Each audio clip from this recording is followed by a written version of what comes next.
Alright, so we are up and running with our first two Dominiques, and they're just checking the place out. We're not going to wood chip or anything in the run yet, because we just want to let them take this down and have fun in there with the grass. Might as well, no point covering that up. It's valuable food for them, so they're just exploring and checking things out. We've got an automatic door that we've installed, and we've got feed there, which we've been putting in some raspberries, and they've been enjoying that. And we've got water, dust bath in the side there. And yeah, we're using conventional feed right now just to get started, and they're in a chicken run just to get started. And we're gonna start adding in other aspects. And you know what? Let's change course for this whole update video. We're not gonna make it a chicken update video. I actually want to make this a video on getting started and stop trying to do it perfect from the get-go. I'm fairly new at the chicken thing, so you're going to see in the next month or 2 months kind of a newbie with chickens learning as he goes. And I do a lot of research on the things that I do and my overall strategy, but to get started, I just want to get started. And let me talk about that. Because a lot of people want to start their permaculture gardens and food forests, but they want to do it perfect right off the get-go. And to be honest, I would rather somebody start a small little box garden and use Miracle-Gro. I would rather see someone do that than not get started at all. I talked about this in one of my previous videos, but don't ever let perfection be the enemy of good enough. Just get started.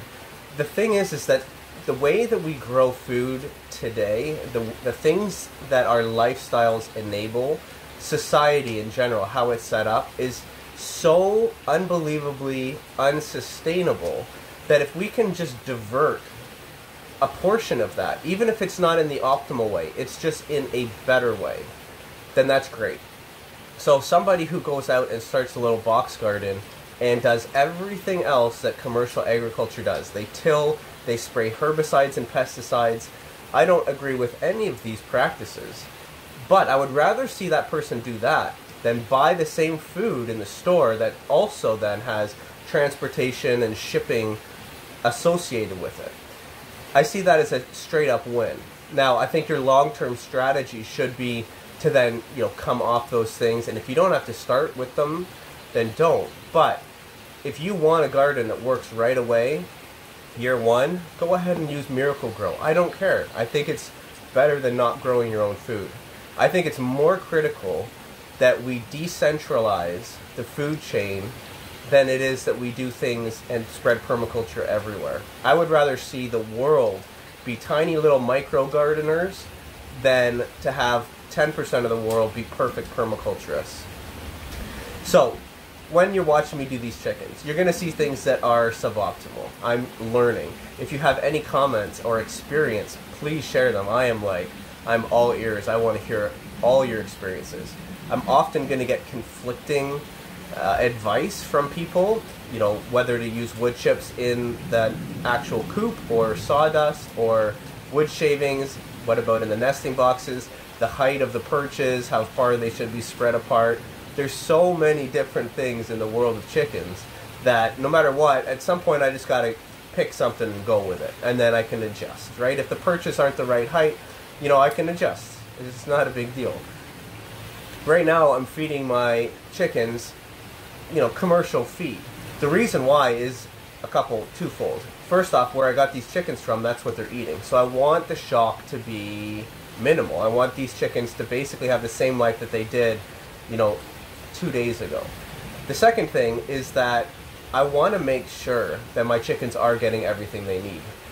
And I would rather feed my chickens commercial feed and then supplement them with the comfrey and all the permaculture goodies than to try it the other way and find out that they're malnourished.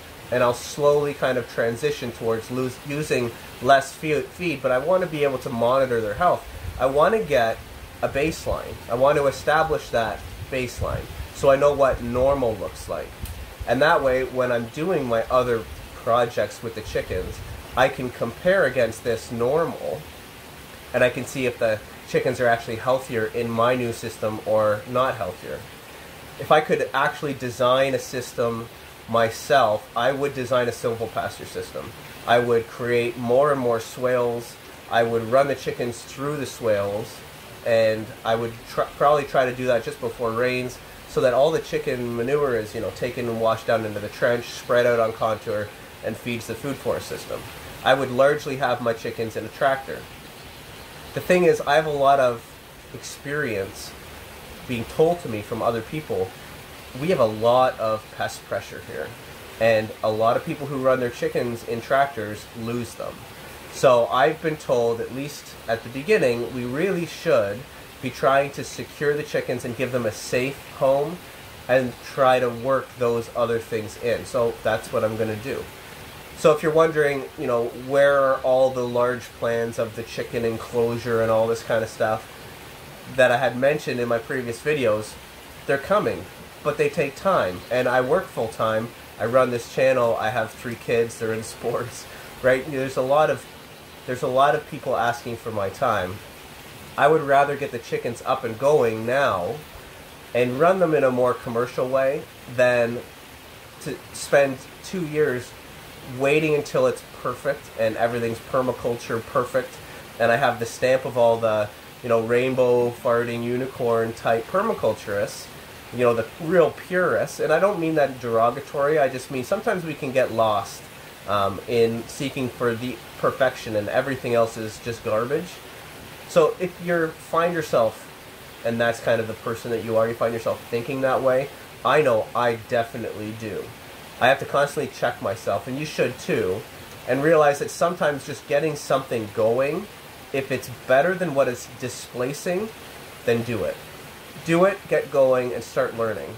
And that's what we're going to do with the chickens. So what you're going to see with my chicken system is probably a very long-term evolution. I'm not talking over months, I'm talking over years.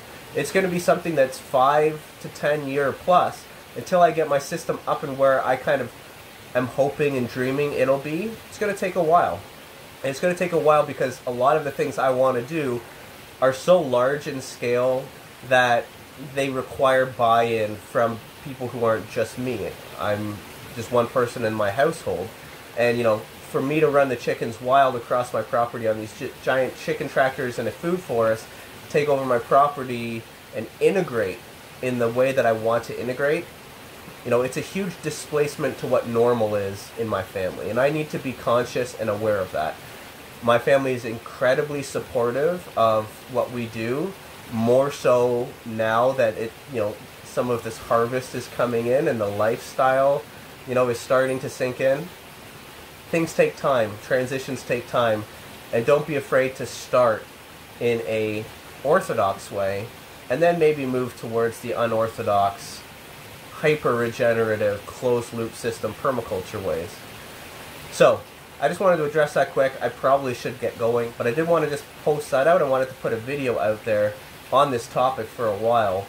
You know, I would rather you get started with your gardening permaculture journey by creating an orchard and a box garden using Miracle Grow and having trees at 20-foot spacings.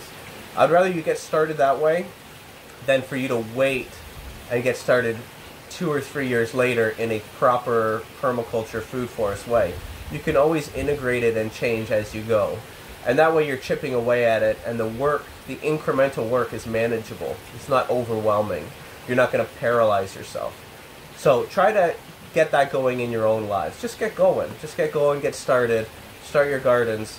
If this year you want to do Miracle Grow tomatoes, I don't want anybody in this audience to shame anybody for doing that, because they're displacing, you know, fertilizer, chemical pesticides, transportation, all these unsustainable agriculture practices.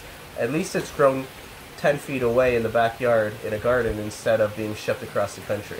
And remember, don't let perfect be the enemy of good. Just get going, get started.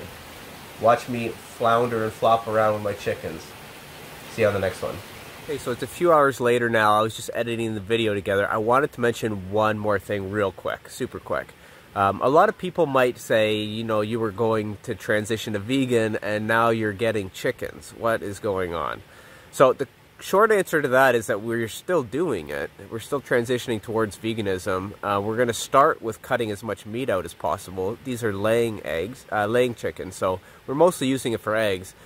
The main thing though is that, you know, I'm just one person in the house, and my transition towards veganism is a personal choice. It's not a choice that I'm forcing on anybody in my household. And it's something that also is going to take time to do it properly and for it to stick. Because I do want to monitor my own health as I make that transition. I don't want to just jump into it, and then, you know, there are a lot of people who have very serious health concerns with going pure veganism. So we're going to start with just cutting as much meat out as possible. And, you know, we're well into that.